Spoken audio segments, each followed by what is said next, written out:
PM speeches in Davos and Beijing can't be viewed in isolation. Commentary.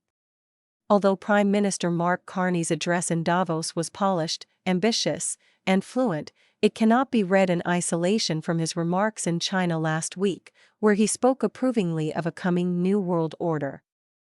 Those words are not neutral. They carry a long and troubling history, particularly when invoked in Beijing, where the phrase is often used to justify the erosion of liberal norms in favor of hierarchy, managed markets, and political control. When a Canadian Prime Minister echoes that language, even indirectly, it risks lending legitimacy to systems that reject the very principles Canada claims to defend.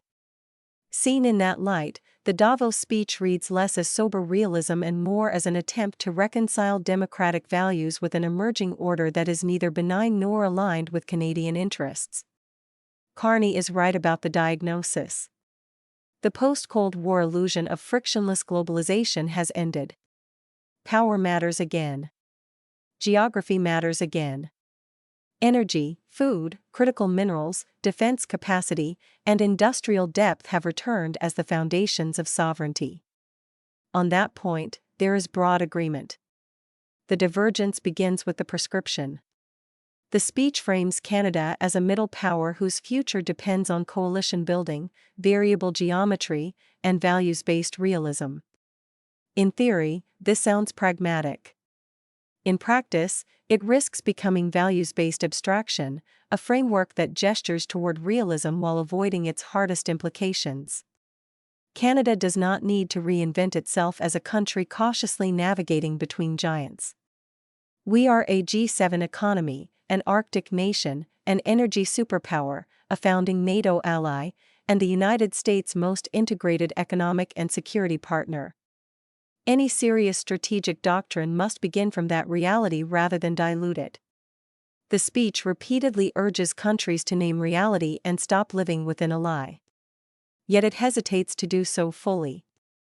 It speaks of great power coercion in general terms, while avoiding clear distinctions between adversaries, competitors, and allies. More notably, it carries an undercurrent that portrays American power as something to hedge against rather than anchor with. This surfaces through repeated references to hegemons, transactionalism, and the need to build alternatives to existing centers of power. That framing deserves scrutiny, particularly considering recent provocative and at times disturbing pronouncements by Donald Trump. Those remarks have understandably unsettled allies and markets alike. But it is a mistake to confuse episodic rhetoric with structural reality. The Canada-United States relationship is not a tactical arrangement calibrated to the mood of any single administration. It is a multi-generational partnership rooted in geography, integrated defense, continental supply chains, and shared strategic interests that will long outlast any one presidency. Canada's prosperity and security are not historical accidents. They are the product of proximity, defense integration, energy trade, and decades of alignment with the world's leading liberal democracy. Diversification is sensible. Strategic distancing is not. Middle powers do not gain leverage by signaling ambivalence toward their principal ally. They gain it by being reliable, capable, and indispensable over time. The speech also blurs a critical distinction between alliances and coalitions. Alliances are built on trust, shared risk, and long-term commitment. Coalitions are transactional and issue-specific. Both have their place, but they are not interchangeable. Treating them as such risks replacing durable security arrangements with flexible but fragile groupings.